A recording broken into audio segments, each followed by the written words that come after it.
इसलिए मैंने अपने लिए घास का घर तैयार कर लिया। चिड़िया बहन, मुझे ये जानकर बहुत दुख हुआ, लेकिन वह जालिम चील उस नन्ही जान को तो खा गया होगा।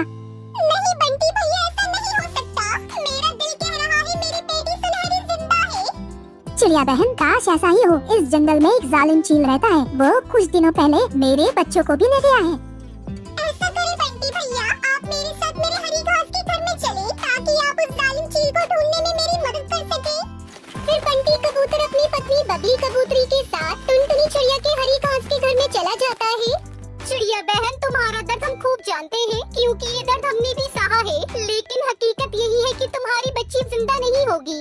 प्लीज ऐसा ना कहिए, मेरा दिल कहता है मेरी बेटी जिंदा है। चिड़िया बहन, अगर आपकी बेटी जिंदा भी हो तो उसे कैसे बचाएंगे आप? आप कैसे उस जालिम चील का मुकाबला करेंगी? मैं उस जालिम चील से मुकाबला करूंगी। मैं मर भी गई तो अपनी बच्ची को उसके चंगुल से जरूर बचाऊंगी। ठीक है चिड़िया बहन, हम दोनों भी आपकी मदद करने के लिए तैयार हैं। सुबह होते ही वो तीनों पहाड़ों की तरफ निकल जाते हैं। ऐसा करो, तुम दोनों इस पेड़ पर बैठो, मैं तब तक देख कर आता हूँ। ये कहकर बंटी कबूतर चीलों के अड्डों पर पहुँचता है। अरे ये क्या, यह मैं क्या देख रहा हूँ? सच में उस चिड़िया का बच्चा जिंदा है। मुझे उस चिड़िया को बताना होगा। बंटी कबूतर जल्दी से वापस आता है। चिड़िया बहन, तुम्हारी ममता सच्ची थी। मुझे तो खुद अपनी आँखों पर यकीन नहीं आ रहा। तुम्हारी बेटी जिंदा है, मैंने खुद अपनी आँखों से देखा। वहाँ दो चील बैठे हैं, चलो हम छुपकर उसके पास चलते हैं। ये कहकर वो तीनों चुपके से वहाँ आते हैं। वो देखो, मेरी बेटी जिंदा है। चिड़िया बहन आहिस्ता बोलो, वो हमारी बात न सुन ले। फिर बंटी कबूतर टुनटुनी चिड़िया बबली कबूतरी को प्लान बताता है। उसके बाद वो बंटी कबूतर चीलों के पास जाता है।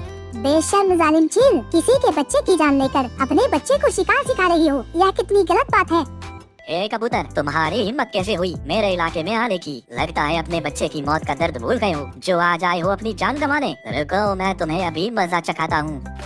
ऐसा कहते हुए जालिम चील बंटी पर हमला करने के लिए आगे बढ़ता है। जैसे ही वो कबूतर के पास आता है, बंटी वहाँ से उड़ जाता है। तभी टुनटुनी चिड़िया बबली कबूतरी उस पर पत्थर फेंक देती है, जो सीधा जाकर चील के सर पर लगता है और वो चील वहीं मर जाता है। बाकी के चील डर के मारे वहाँ से भाग जाते हैं। मेरी बेटी सुनहरी, तुम ठीक तो हो ना? टुनटुनी, हमें गर्व है तुम्हारी ममता पर। जो तुमने किया वो हम भी ना कर पाए। मैं बहुत खुश हूँ। बंटी भैया, बबली बहन, मैं ये सब बात दोनों के बिना नहीं कर पाती, इसलिए मैंने जो हरी घास का घर बनाया है, मैं चाहती हूँ आप दोनों उस घर में रहें, क्योंकि गर्मी का मौसम आने वाला है। आपको हरी घास के घर में बहुत ठंडक महसूस होगी। फिर टुनटुनी चिड़िया अपनी सुनहरी को लेकर वहाँ से चली जाती है। टुनटुनी चिड़िया के दिल को सुकून मिल गया था। वो जल्दी अपने जंगल वापस आ जाती है। अरे टुनटुनी चिड़िया, हमें तो अपनी आंखों पर विश्वास ही नहीं हो रहा कि तुम वापस आ गई हो। हमें तो लगता था कि तुम भी जान से जाओगी, लेकिन तुम तो अपनी बेटी को भी साथ ले आई हो। कालू भैया, मैं सिर्फ अपनी बेटी को ही वापस नहीं लेकर आई, बल्कि मैं जालिम चील को भी मार कर आई हूँ, ताकि वो किसी और बच्चे को ना उठा सके। ये कहकर टुनटुनी चिड़िया वहाँ से चली जाती है और अपनी बेटी सुनहरी के साथ खुशी खुशी अपने हरी घास के घर में रहने लगती है। हिमाचल के जंगल में कालू अपनी पत्नी टुनटुनी और 2 साल की बेटी पिंकी के साथ एक छोटे से मिट्टी के बने टूटे फूटे घर में रहता था। कालू को वो बहुत ही करीब था। वो सारा दिन जंगल में जाकर लकड़ियाँ काटता था और उन्हें पक्षियों को बेचकर अपना और अपने परिवार को गुजारा करता था। इन दिनों कड़ी गर्मी पड़ रही थी। गर्मी के कारण जंगल के हर पक्षी का बुरा हाल हुए जा रहा था। तेज गर्मी के कारण कालू के घर की एक दीवार कमजोर होने की वजह से टूटकर गिर जाती है। ये देखकर टुनटुनी चिड़िया और कालू को वो बहुत दुखी हो जाते हैं, क्योंकि अब सारी धूप उनके घर में आने लगी थी। अजी, अब क्या करेंगे हम? हमारे घर की दीवार तो पूरी टूट चुकी है और घर में धूप आ रही है। हाँ पिताजी, घर में तो एक पल भी बैठा नहीं जा रहा। एक काम करते हैं, आज हम तीनों मिलकर ये दीवार फिर से बना।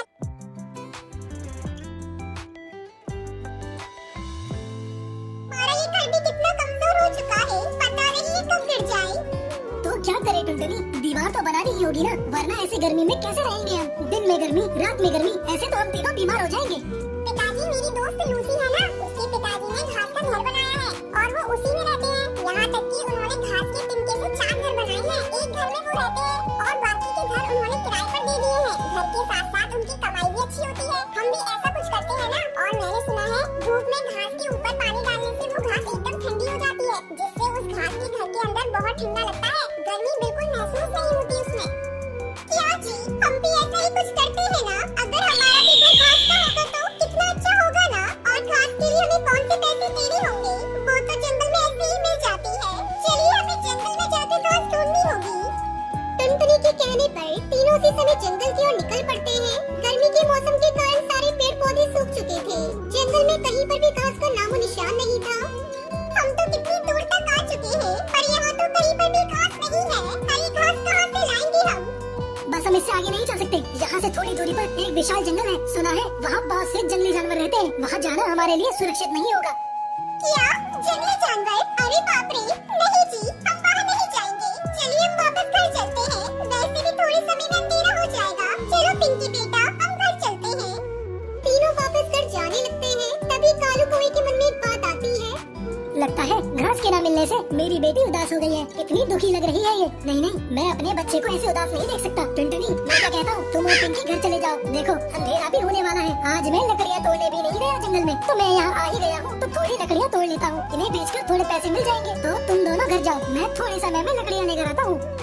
अरे आप कल आ जाना, अभी अंधेरा भी होने को आया है। रात हो गई है, तो आप कैसे घर आओगे?